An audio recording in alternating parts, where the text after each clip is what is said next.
Great crowds accompanied Jesus on his way, and he turned and spoke to them. If any man comes to me without hating his father, mother, wife, children, brothers, sisters, yes, and his own life too, he cannot be my disciple. Anyone who does not carry his cross and come after me cannot be my disciple. And indeed, which of you here, intending to build a tower, would not first sit down and work out the cost, to see if he had enough to complete it?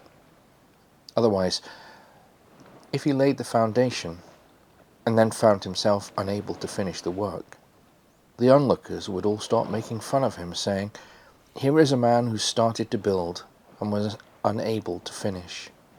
Or again, what king marching to war against another king would not first sit down and consider whether with 10,000 men he could stand up to the other who advanced against him with 20,000?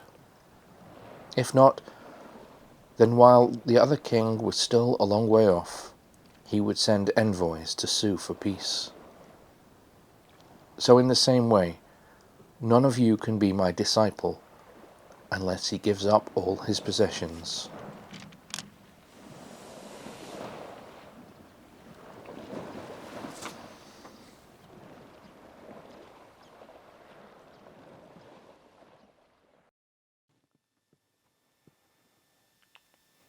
You can keep coughing, and loads. I've got absolutely no interest in visiting Medjugorje, and I'm completely sceptical about tours to the Inn of the Good Samaritan. But ever since I first visited Whithorn half a century ago, I've been a passionate advocate for the annual Galloway Diocese pilgrimage to Whithorn and St Ninian's Cave. It's been a place of pilgrimage for over 1600 years. Millions of people was it visited over the centuries, including a few kings and queens. I don't think we do nearly enough these days as a diocese, or even as a country, to encourage recognition of St Ninian and his contribution to Christianity in Scotland. While it's possible to walk the 143 miles of the 1,000-year-old route from Glasgow, most people today arrive by bus or by car,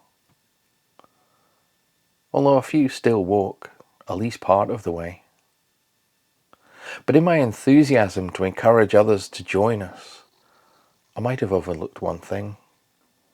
You do have to walk the last mile or so, and it's a bit of a walk, especially if it's wet. I suppose it's only fair to warn you about the glen. Don't wear sandals. It's often muddy and slippery, and you wouldn't be the first to emerge onto the beach covered in mud after a fall. And even when you do emerge from the glen, you're still not safe. The journey isn't over.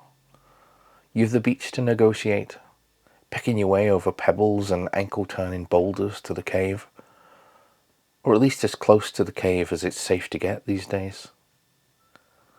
I'm not trying to put anyone off, you understand. Quite the opposite. Join me, please, and a few hundred others next August on the only pilgrimage in Scotland that I think it's worth taking part in, to the very cradle of Christianity.